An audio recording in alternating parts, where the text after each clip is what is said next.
አዲስ አበባ የኦሮሞ ነች የሚል ይህ ህገ መንግስታዊ የሆነ አገላለጽ ተጠቅማችሁ ነው ስታቀርቡት የነበረው። ሲመቻችሁ ህገ መንግስቱ፣ ሳይመቻችሁ ታሪክ፣ አንዳንዴ ደግሞ ህገ መንግስቱን በመተው ይቻላል። ህገ መንግስቱን ኢንተርፕሬት በማድረግ ላይ እኛ በኢንተርፕሬት በመናደርገው ሌላው ሰው እንደዛ ላይ ተረጉመው ይችላል። ነገር ግን የአዲስ አበባ ትናንት ማን ነበረች ዛሬስ ምንድናት የሚለው ነገር እኮ ብዙ ነገር ሊያከራክር ይችላል። አዲስ አበባ ትናንት የጉለሌ ህገ መንግስቱ ላይ ነኝ ገላን ህዝቦች መኖሪያ ነበረችም ከተባለ ሌላኛው መከራከሪያ ነው። አንታይቴሲስ አለው እሱ የሚያነሱ ሰዎች አሉ። እሱ ውስጥ ሳልገባ ሆን ብዬ የተውኩት እኔ ህገ መንግስታዊነቱን ስለማቅ ነው። ህገ መንግስቱን ይኸውልህ አንደኛ ነገር ህገ መንግስቱ ሲመች ህገ መንግስት ሳይመች ህገ መንግስቱ መተው ይቻላል። አርጓሚው አለ። እኔ እኮ በህገ መንግስቱ መሰረት ራሱ አዲስ አበባ የኦሮሚያ አካል መሆኗን ይገልጻል ባይ ነኝ።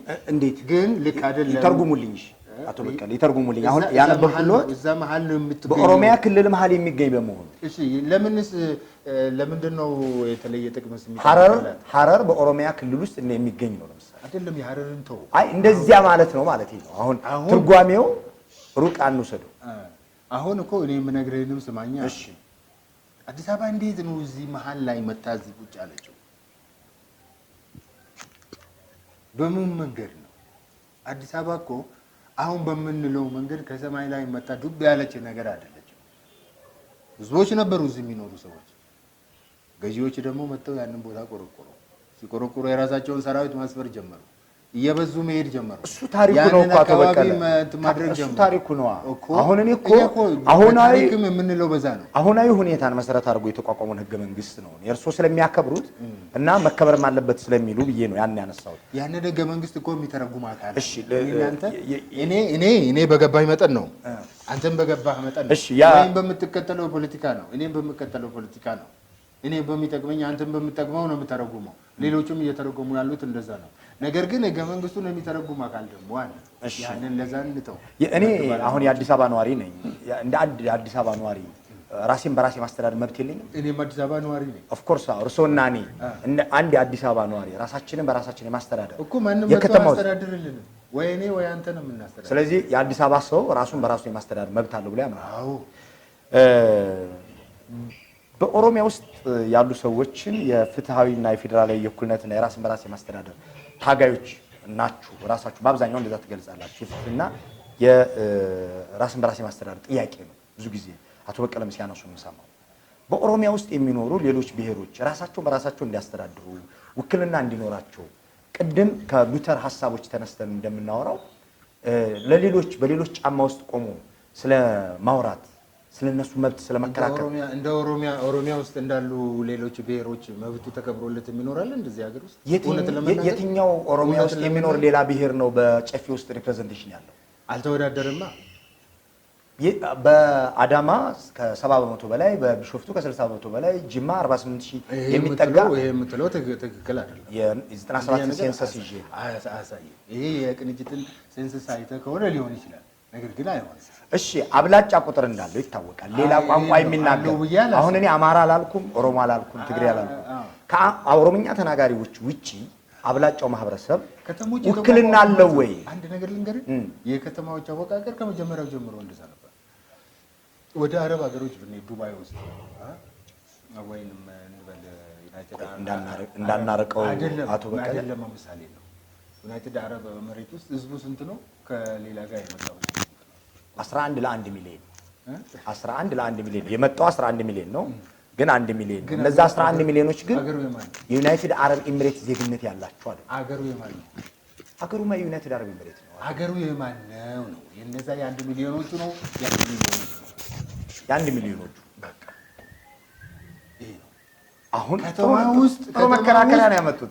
ከተማ ውስጥ ብዙ የሚሆን ቁጥሩ ምክንያቱም ትናንት የነበረው አስተዳደር መጀመሪያ እኮ አስተዳደር ሲመሰርቱ በራሳቸው ገዢዎች እዛ በራሳቸው ዙሪያ ሴተኛ ዳሪዎችን ያመጣሉ፣ ጠጅ ቆማሪ ያመጣሉ፣ ምን ያመጣሉ። እንደዛ ነው ከተማ ህገ መንግስቱ አሁናዊ ሁኔታን መሰረት አድርጎ ነው ሰዎች ይወከሉ ያለው ብለን። ስለዚህ አሁናዊ መሰረት ከዱባይ ሶቨርኒድ ከሆነ አገር በፓስፖርት የመጡ ሰዎች ናቸው 11 ሚሊዮኖቹ። 1 ሚሊዮኖቹ ግን ተወካይ ያላቸው በአገራቸው እንግዲህ በሚፈቅድላቸው ኢንዲጂነስ ናቸው። በቃ ኢንዲጂነስ ነው። አሁን ኦሮሚያ ላይ ያሉ ኢትዮጵያውያን እና በኦሮሚያ ክልል ተወልደው ያደጉ የተዋደዱ ሌሎች ብሔሮች ውክልና እንዲኖራቸው በጨፌውም ውስጥ በሌላም ቦታ በአስተዳደር በየርከኑ እሱ እንዲኖራቸው እናንተ ምን ያክል ሰርታችሁላችኋል? እንደ ማይኖሪቲ መብታቸው እንዲከበሩ እንደውም ልንገርህ ከሁሉ የበለጠ መብት ያላቸው በሀገር ውስጥ እንደልባቸው ሌላው የኦሮሞ ልጅ እየተሰደደ ሲታሰር እኮ አንድ ቀን ታስረው አያውቁም እነሱ። ይሄን ታውቃለህ? መታሰር እኮ የመብት አይደለም፣ መብት አይደለም። እሱም ለመመዘኛ ነው። ለመብት ስትታገል እኮ ነው። ሌብነት ዘርፈው እኮ አይደለም የታሰሩት።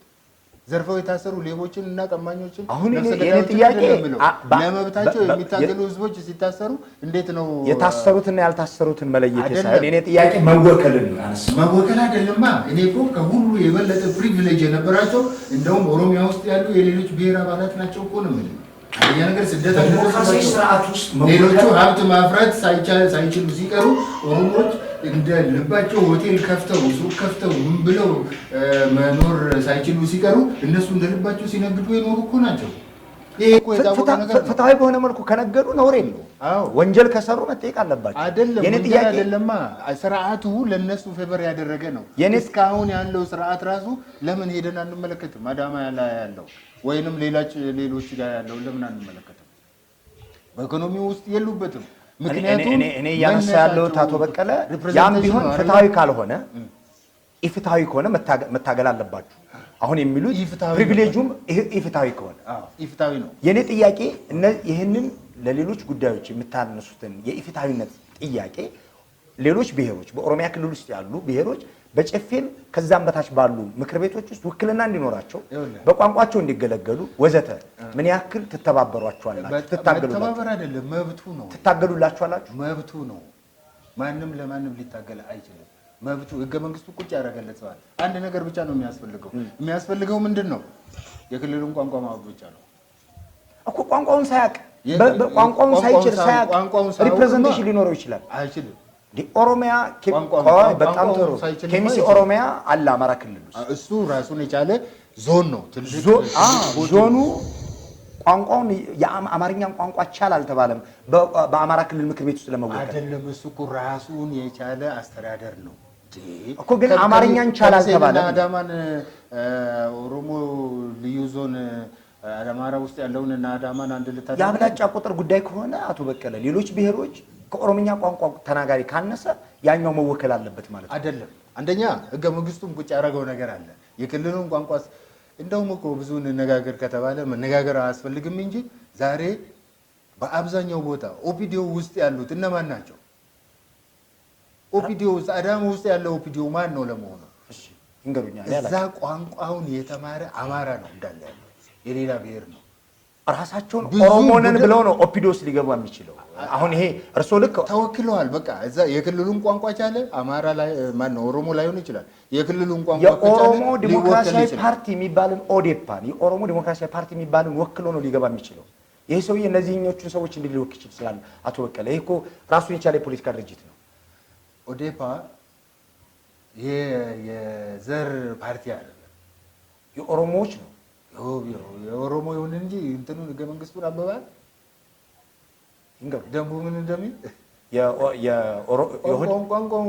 ቋንቋውን የቻለ የማንኛውም ብሔር አባል ይሆናል። የእንትኑ የመተዳደሪያ ደንቡ ማለት ነው። እሺ ልቀጥል። ጠቅላይ ሚኒስትር አብይ ሀቀኛ ኦሮሞ ናቸው ብለው ያስባሉ ወይ ብሎታል አንድ ተመልካች። እኔ በሰው ጉዳይ መነጋገር አያገባኝም ነው